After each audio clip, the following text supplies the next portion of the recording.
Welcome back to another episodic edition of Metalben's Chronicles, where metal lives. That's right. You know what? I just realized, literally yesterday, I was thinking about it. I was kind of scrolling around through YouTube too and saw somebody else talked about this album for its 40th anniversary, and yes. So Judas Priest's Point of Entry turned 40 years old back on February 26th. And I kind of forgot about it, really, And again, Point of Entry is kind of a forgotten Judas Priest album. And we're going to talk about it right now, yes. Released 10 months and 12 days after British Steel, Point of Entry drops on February 26th of 1981 on Columbia Records, That's right, in Epic Records. So yeah, what can be said about this album besides the two different album covers? Of course, the American version has this album cover, which is more known here in America, which, from my understanding, represents some kind of sexual innuendo, this album cover. Which, honestly, I never actually really knew that for the longest time. I never actually really even thought about it until I was looking at the album cover the other day after hearing about it, and then it really dawned on me, yeah, it does kind of represent that, Anyways, I apologize for the little tear here. That's what the European version of Point of Entry looks like. I don't own it. It's pretty much the same thing. Yeah. I mean, the tracks are still the same, so it's nothing really different besides the artwork, And apparently there was another album cover that was going to be on the original Point of Entry. I forget the artist that did it. They got rejected. Yeah. So yeah, there is another album cover of Point of Entry that got rejected out there. Anyways, let's get into the tracks. Heading Out to the Highway opens this album. Notably, right away you noticed, it seems like Judas Priest is definitely trying to go in a more commercial direction to appeal to the American audience. Now, Priest has denied this, especially Glenn Tipton. He has denied that they were even going in a more commercial direction on Point of Entry. But let's be honest, you can kind of tell they are. To me, this is a more watered-down version of British Steel, to be honest.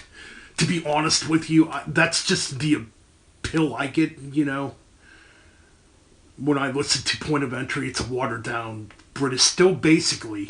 And this track, it's a great track, though. It's a really good track. I believe, Priest still currently plays it live, It's got a good chorus. It's got a decent riff, And it does have a bit more of a commercial sound, and it's a really good track. Heading Out to the Highway is definitely one of the stronger moments here on this album. Then we go to Don't Go, track 2, which I believe was released as a single. I know they made a video for this track. However, the single didn't do too well, and it's pretty much a forgotten Judas Priest single. It's a good track. I like it. I think it's a decent track, Again, it's another track, too, that has a more commercial sound. Then we get to Hot Rockin'. Again, another track which had a video to it. And my God, is the video silly as crap, and if it doesn't show you Rob Halford's other side, well, you know what side I'm talking about, then I don't know what does, because it's pretty obvious with the Hot Rocking video. It's a weird video, man. The track, it's alright. It's not one of my favorites. I think it's an okay track, though. It doesn't really annoy the piss out of me. But, the lyrics aren't very good on this track, and that's another thing about this album. There's a lot of cheek and tongue, cheesy lyrics on this album, And this track definitely has some cheesy lyrics. So then we go into Turning Circles. I think this track's pretty underrated. I actually really enjoy this track. For some weird reason. The chorus always sticks in my head, too. And that's another thing about this album. The choruses stick in your head. And Turning Circles is another one of them tracks. Again, more hard rock based. Again, more commercial sounding. But I actually really enjoy this track. I know some people don't like it, but I like it. Alright, my favorite track probably on this album. Desert Plains. Amazing. Excellent track. Excellent riff. I like the drum beats in this track. Rob Halford does some great high-pitched vocals on this track. Again, another track that has really catchy riffs. A good catchy chorus. It's just an all-around excellent track. And it should have been released as a single. It should have been the first single. Maybe Point of Entry would have did better at the time if Desert Plains would have been released as a single as opposed to Don't Go. Just saying. Alright, so now we go into the second half of this album. We go into Solar Angels. Awesome track. Another excellent track. This track could have been a single too. I know it's on the Metalworks compilation CD that Judas Priest put out back in the 90s, 73 to 93. I own it. I have it somewhere here on CD. But my God, is it a good track. It's a great track. Again, it's got a cool riff in it. It's more mid-paced. It's just a great track. I really like Solar Angels. I think it's awesome. Alright, then we get into You Say Yes. Oh my God. This track. I swear to God, man, this is one of them tracks too that's so annoying. But the chorus sticks in your freaking head. You say yes! I say no! It's really, really annoying. But, yeah, to me it's one of the weaker tracks on this freaking album. I think the second half of this album, theoretically speaking, is more weak. So, yeah. All the Way Again, another track I just don't care for. It's a throwaway track. I don't like it. Again, it's another track that has a really annoying chorus. Troubleshooter. I actually pretty much enjoy this track. I do like Troubleshooter. Now, Troubleshooter to me sounds more like an AC/DC track. It definitely has like that simple drum group and, simple guitar riff that's very reminiscent of what AC/DC does. But I think it's a pretty decent track, Not my favorite on the album, but I do like Troubleshooter. And the last track on here, On the Run.